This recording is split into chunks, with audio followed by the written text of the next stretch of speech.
Hello hi ನಮಸ್ಕಾರ ಸ್ನೇಹಿತರೆ, Praveen 27 YouTube ಚಾನಲ್ಗೆ ಸ್ವಾಗತ. ಎಲ್ಲರಿಗೂ ಗುಡ್ ಮಾರ್ನಿಂಗ್ ಸ್ನೇಹಿತರೆ. ಇವತ್ತು ನಿಮಗಾಗಿ ಒಂದು ವಿಶೇಷ ವಿಡಿಯೋ ಮಾಡಿದ್ರೆ ನೋಡಿ ಬನ್ನಿ, ಆನಂದಿಸಿದರೆ ಸದುಪಯೋಗ ಪಡೆದುಕೊಳ್ಳಿ. ಅದು PDO ನೇಮಕಾತಿ 2024 247 ಪೋಸ್ಟ್ಗಳಿಗೆ ಕಾಲ್ಫಾರ್ ಮಾಡಲಾಗಿದೆ. ವೇತನ 70,850 ಇರುತ್ತೆ. ಇದು ಕರ್ನಾಟಕ ಸರ್ಕಾರದಿಂದ KPSC ಥ್ರೂ ನಡೆಸುವಂಥ ಒಂದು ಆಯ್ಕೆಯ ಪ್ರಕ್ರಿಯೆ. ಬನ್ನಿ ಹಾಗಾದರೆ ವಿಡಿಯೋನ ಸಂಪೂರ್ಣವಾಗಿ ನೋಡೋಣ. KPSCಯಿಂದ ರಾಜ್ಯಾದ್ಯಂತ PDO ಹುದ್ದೆಗಳ ನೇಮಕಾತಿಗೆ ನೋಟಿಫಿಕೇಶನನ್ನು ಪ್ರಕಟಿಸಲಾಗಿದೆ.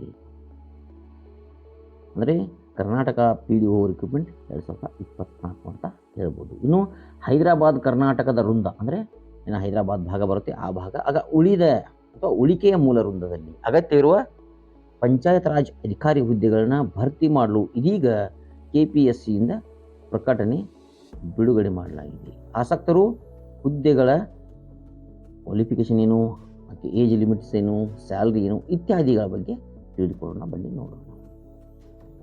ಕರ್ನಾಟಕ ಪಬ್ಲಿಕ್ ಸರ್ವಿಸ್ ಕಮಿಷನ್ ಅಂದರೆ KPSC ಗ್ರಾಮೀಣಾಭಿವೃದ್ಧಿ ಮತ್ತು ಪಂಚಾಯತ್ ರಾಜ್ ಇಲಾಖೆಯ ಅಡಿಯಲ್ಲಿ ಖಾಲಿ ಇರುವಂತಹ ಗ್ರೂಪ್ C ವೃಂದದ ಪಂಚಾಯಿತಿ ಅಭಿವೃದ್ಧಿ ಅಧಿಕಾರಿ ಅಂದರೆ PDO ಹುದ್ದೆಗಳ ಭರ್ತಿಗೆ ಅಧಿಸೂಚನೆ ಬಿಡುಗಡೆ ಮಾಡಿದೆ.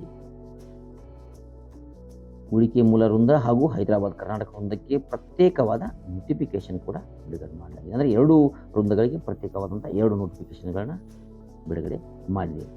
ಇನ್ನು ನೇಮಕಾತಿ ಪ್ರಾಧಿಕಾರ ಯಾವುದು ಅಂದರೆ ಕರ್ನಾಟಕ ಲೋಕಸೇವಾ ಆಯೋಗ KPSCಯಿಂದ ಆಯ್ಕೆ ಮಾಡಲಾಗುತ್ತೆ. ಅದು ಉದ್ಯೋಗದ ಇಲಾಖೆಯ ಹೆಸರು ಯಾವುದು ಅಂದರೆ ಯಾವ ಇಲಾಖೆಯಲ್ಲಿ ಅಭ್ಯರ್ಥಿಗಳು ಆಯ್ಕೆಯಾದಂಥ ಅಭ್ಯರ್ಥಿಗಳು ಕೆಲಸ ಮಾಡಬೇಕು ಅಂದರೆ ಅದು ಗ್ರಾಮೀಣಾಭಿವೃದ್ಧಿ ಮತ್ತು ಪಂಚಾಯತ್ ರಾಜ್ ಇಲಾಖೆ. ಇನ್ನು ಹುದ್ದೆಯ ಹೆಸರು ಏನಂದರೆ ಪಂಚಾಯಿತಿ ಅಭಿವೃದ್ಧಿ ಅಧಿಕಾರಿ ಅಂದರೆ PDO. ಒಟ್ಟು ಹುದ್ದೆಗಳ ಸಂಖ್ಯೆ 247. ಅದರಲ್ಲಿ ಹೈದರಾಬಾದ್ ಕರ್ನಾಟಕಕ್ಕೆ 97 ಮತ್ತು ಉಳಿದ ಭಾಗಕ್ಕೆ 150 ಹುದ್ದೆಗಳು. ಕರ್ನಾಟಕ ಪಂಚಾಯತ್ ಅಭಿವೃದ್ಧಿ ಅಧಿಕಾರಿ ಹುದ್ದೆಗೆ ಏನು ವಿದ್ಯಾರ್ಹತೆ ಬೇಕು ಅಂತ ಅಂದರೆ ಭಾರತದ ಕಾನೂನಿನ ಅನ್ವಯ ಸ್ಥಾಪಿತವಾದಂಥ ಅಂಗೀಕೃತ ವಿಶ್ವವಿದ್ಯಾಲಯಗಳಿಂದ ಸ್ನಾತಕೋತ್ತರ ಪದವಿಯನ್ನು ಪಡೆದಿರಬೇಕು. ಪಂಚಾಯತ್ ಅಭಿವೃದ್ಧಿ ಅಧಿಕಾರಿ ಹುದ್ದೆಗೆ ಅರ್ಜಿ ಸಲ್ಲಿಸಲು ವಯಸ್ಸಿನ ಅರ್ಹತೆ ಅಥವಾ ವಯಸ್ಸಿನ ಮಿತಿ ಏನು ಅಂದರೆ ಕನಿಷ್ಠ 18 ವರ್ಷ ವಯಸ್ಸಾಗಿರಬೇಕು.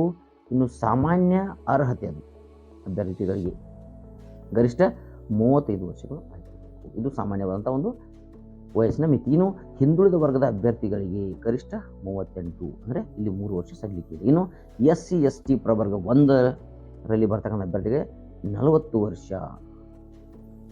ಇಲ್ಲಿ ಸುಮಾರು 5 ವರ್ಷಗಳ ಸಲ್ಲಿಕೆ ಇರುತ್ತೆ. ಇನ್ನು ಅರ್ಜಿ ಸಲ್ಲಿಸುವ ವಿಧಾನ ಆನ್ಲೈನ್ ಮೂಲಕನೇ ಅರ್ಜಿಯನ್ನು ಸಲ್ಲಿಸಬಹುದು ಅಥವಾ ಸಲ್ಲಿಸಬೇಕಾಗುತ್ತೆ.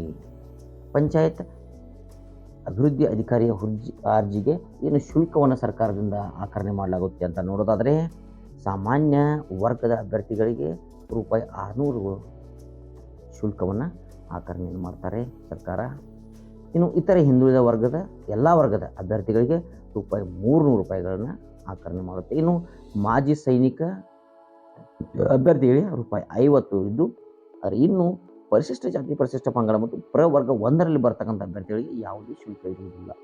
ಶುಲ್ಕ ವಿನಾಯಿತಿಯನ್ನು ಈ 3 ವಿಭಾಗದ ಅಭ್ಯರ್ಥಿಗಳಿಗೆ ಮಾಡಲಾಗಿದೆ. ಇನ್ನು ಆಯ್ಕೆಯ ವಿಧಾನ ಏನು ಅಂತ ನೋಡೋದಾದರೆ ಇದು ಸ್ಪರ್ಧಾತ್ಮಕ ಪರೀಕ್ಷೆಯನ್ನು ನಡೆಸುವ ಮೂಲಕ ಅಭ್ಯರ್ಥಿಗಳನ್ನ ಆಯ್ಕೆ ಮಾಡಲಾಗುತ್ತೆ. ಸ್ಪರ್ಧಾತ್ಮಕ ಪರೀಕ್ಷೆಗಳನ್ನ ಎಲ್ಲ ಜಿಲ್ಲಾ ಮತ್ತು ತಾಲೂಕು ಕೇಂದ್ರಗಳಲ್ಲಿ ನಡೆಸಲಾಗುತ್ತೆ ಅಂತ ಈಗಾಗಲೇ ಪ್ರಕಟಣೆಯಲ್ಲಿ ತಿಳಿಸಲಾಗಿದೆ. ಕರ್ನಾಟಕ ಪಂಚಾಯಿತಿ ಅಭಿವೃದ್ಧಿ ಅಧಿಕಾರಿಗಳ ಹುದ್ದೆಗೆ ವೇತನ ಶ್ರೇಣಿ ಏನು ಅಂತ ನೋಡೋದಾದರೆ 37,900 ರೂಪಾಯಿಗಳಿಂದ ಹಿಡಿದು 70,850 ರೂಪಾಯಿಗಳವರೆಗೆ ಸ್ಯಾಲ್ರಿಯನ್ನು ಪ್ರತಿ ಮಂತ್ ಕೊಡುವುದು ಅಂತ ನಿರ್ಧಾರ ಮಾಡಲಾಗಿದೆ. ಇನ್ನು ಆನ್ಲೈನ್ ಮೂಲಕ ಅರ್ಜಿ ಸಲ್ಲಿಸಲು ಪ್ರಾರಂಭಿಕ ದಿನಾಂಕ ಯಾವತ್ತು ಅಂದರೆ 15/4/2024ಕ್ಕೆ ಪ್ರಾರಂಭ ಆಗಿ ಆನ್ಲೈನ್ ಮೂಲಕ ಅರ್ಜಿ ಸಲ್ಲಿಸಲು ಕೊನೆಯ ದಿನಾಂಕ 15/5/2024. ಸಾಕಷ್ಟು ಕಾಲಾವಕಾಶ ಇದೆ. ಅದಕ್ಕೆ ಬೇಕಾದಂಥ ವೆಬ್ಸೈಟ್ ಇಲ್ಲಿ ಕೆಳಗೆ ಬರ್ತಾ ಇದೆ, www.kpsc.kr.nic.in ಅಂತ.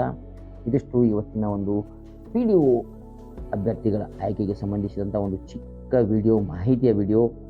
ತಮಗೆ ಇಷ್ಟ ಆಗಿದೆ ಅಂದ್ಕೊಂಡಿದ್ದೀನಿ. ಇಷ್ಟ ಆಗಿದ್ದರೆ ಸಬ್ಸ್ಕ್ರೈಬ್ ಮಾಡಿ, ಲೈಕ್ ಮಾಡಿ, ಕಮೆಂಟ್ ಮಾಡಿ ಅಂತ ಹೇಳ್ತಾ ನಿಮಗೆ ಇದೇ ರೀತಿಯ ಇನ್ನೂ 10 ಹಲವು ಮಾಹಿತಿಯ ವಿಡಿಯೋಗಳನ್ನು ಮಾಡಿ ತಲುಪಿಸಲು ನಮಗೆ ಪ್ರೋತ್ಸಾಹ ನಿಮ್ಮ ಒಂದು ಸಬ್ಸ್ಕ್ರೈಬ್, ನಿಮ್ಮ ಒಂದು ಲೈಕ್ ಅಂತ ಹೇಳ್ತಾ ಮತ್ತೊಮ್ಮೆ ಕೇಳ್ಕೊಳ್ತಾ ಇದ್ದೀನಿ. ಸಬ್ಸ್ಕ್ರೈಬ್ ಮಾಡಿ, ಬೆಲ್ ಐಕಾನ್ ಕ್ಲಿಕ್ ಮಾಡಿ, ಲೈಕ್ ಮಾಡಿ, ಕಮೆಂಟ್ ಮಾಡಿ ಅಂತ ಹೇಳ್ತಾ ಮುಂದಿನ ಮತ್ತೊಂದು ವಿಶೇಷವಾದ ವಿಡಿಯೋದಲ್ಲಿ ತಮ್ಮನ್ನು ಭೇಟಿ ಆಗ್ತೀನಿ. ಅಲ್ಲಿವರೆಗೂ ಜೈ ಹಿಂದ್, ಜೈ ಕರ್ನಾಟಕ, ನಮಸ್ಕಾರ.